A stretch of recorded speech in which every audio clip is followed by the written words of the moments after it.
las ingentes reservas de gas de la región acercan a los dos gobiernos. Apenas 2 meses después de su última visita a Israel, el griego Alexis Tsipras regresó este miércoles a Jerusalén acompañado esta vez por 6 de sus ministros.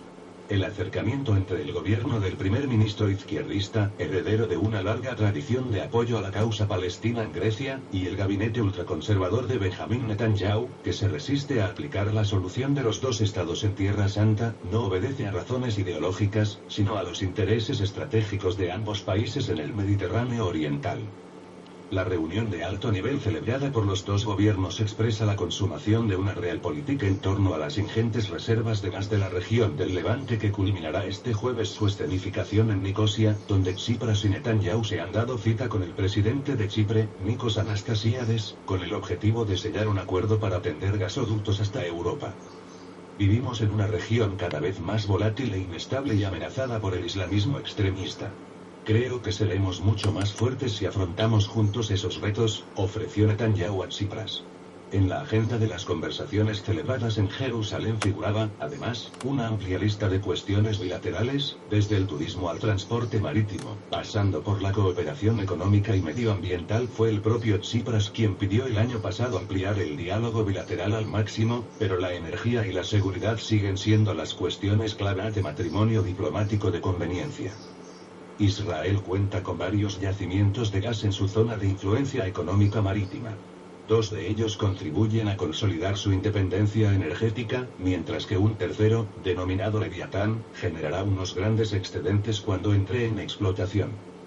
Cerca del campo Leviatán, pero en aguas bajo control chipriota, el yacimiento Afrodita también dotará a la isla de independencia energética.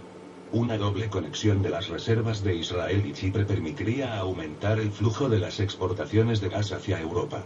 Aunque la vía más directa pasa por Anatolia, la congelación de las relaciones entre los gobiernos turco e israelí tras el asalto a la flotilla de Gaza en 2010, y sobre todo la partición de la isla desde 1974, dificultan, por ahora, esta opción. Israel ha ofrecido también a Grecia tender un cable submarino de conexión eléctrica entre las redes de ambos países. El gobierno de Atenas también ha aprovechado el alejamiento entre turcos e israelíes para ofrecer a la aviación de combate del Estado judío una zona de entrenamiento sobre su espacio aéreo, en sustitución de sus anteriores campos de maniobras en Anatolia. A cambio, las Fuerzas Armadas de Israel proporcionan actualización tecnológica para mejorar los anticuados aviones griegos y comparten información de inteligencia militar. El acercamiento de Grecia a Israel ya ha tenido consecuencias en la política de Atenas sobre el conflicto palestino. El ministro de Exteriores, Nikos Kotsias, comunicó al gobierno israelí que su país no aplicará la directiva sobre etiquetado de origen de los productos importados desde territorios ocupados por Israel, Cisjordania, Jerusalén Este y los Altos del Golán impuesta por la UE.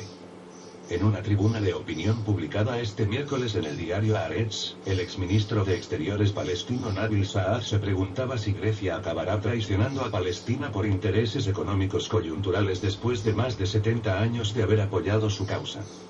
Siempre estaremos agradecidos a Grecia por haber acogido en 1982 a Yasir Arafat y a sus fuerzas después de ser evacuados de Beirut tras un largo asedio de Israel, recuerda Saad. Pero los cambios económicos no deberían modificar la ley internacional, la justicia y los derechos humanos. En una sesión a la que asistió el líder palestino, Mahmoud Abbas, el Parlamento griego votó el pasado diciembre a favor del reconocimiento del Estado de Palestina.